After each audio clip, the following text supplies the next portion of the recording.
Frost and Merrick Garland signing off on Arctic Frost, Operation Arctic Frost. Merrick Garland personally signed off on it.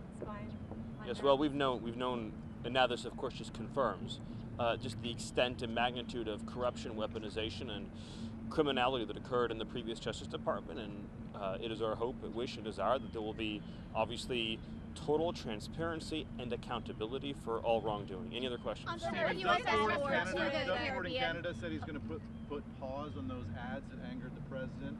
Does the White House have a reaction to the Canadians putting pause? I want to give a chance for the White House and the president to be able to respond before I make news on that right now. So we will circle back with you on that. Is the president still angry at Canada?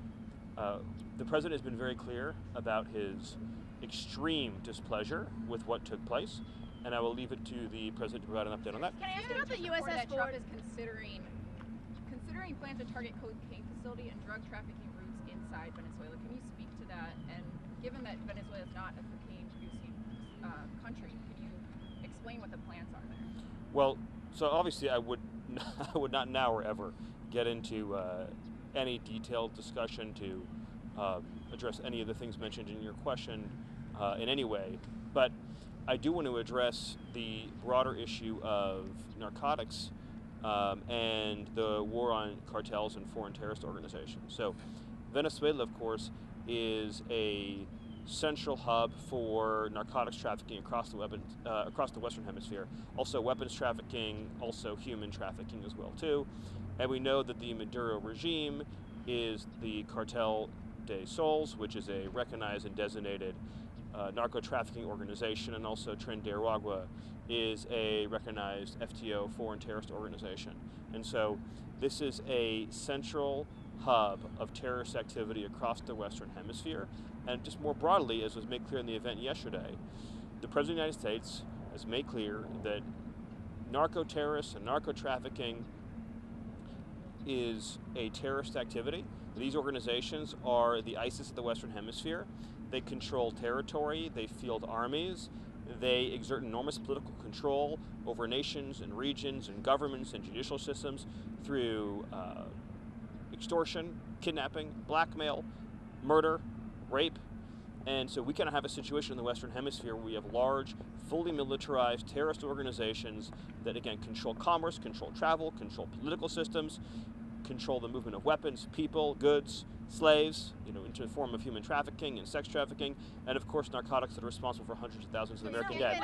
Yes. Status of layoffs, should we expect to see more federal employees be fired from their jobs? Well, the longer the Democrats keep the government shut down, by definition, the more people that are at risk of losing employment and, of course, income as well too, which is very tragic. That's why we continue to push for a clean funding bill to reopen the government and pay all of the federal workers and get back to the business of the American people. Yes? Can I ask you about the USS Ford going to the U.S. Southern Command area, being moved today? The Pentagon announced, or was beginning that movement today. Is this a sign that land strikes are imminent? Well, again, and I appreciate the earnestness of the question, but obviously I'm not going to answer any questions like that. I would just reiterate my previous answer, which is that these designated FTOs are the ISIS of the Western Hemisphere, and as the President made clear yesterday, they will be dealt with just as we dealt with ISIS. Any other questions? What are you expecting to see on the Asia trip? On the Asia trip, are you expecting to see a trade deal with China? Well, the President looks forward greatly to his meeting with President Xi, and I believe he'll probably have a lot more to say about that to you and others in the press, so again, I don't want to get ahead of him. But he's looking forward to the meeting immensely, as well as, of course, our meetings in many other countries of the region, both to promote peace, security, prosperity, and of course to celebrate the extraordinary trade deal with Japan, which will unlock one of the largest waves of foreign investment in America, in American history. One last question. Would you consider pleading not guilty today? Would the administration consider putting U.S. troops on the ground in any capacity inside Venezuela? Well, I would refer to what Secretary Higgs said yesterday in terms of how the Department of War is viewing the issue of the strategies that are being used to fight these terrorists in the Western Hemisphere. And I'll just continue to reiterate what I've said before, and I know that you want more detailed answers than I can provide. But these are terrorists, and they're going to be killed. Thank you very much. But it's significant escalation, Stephen, right?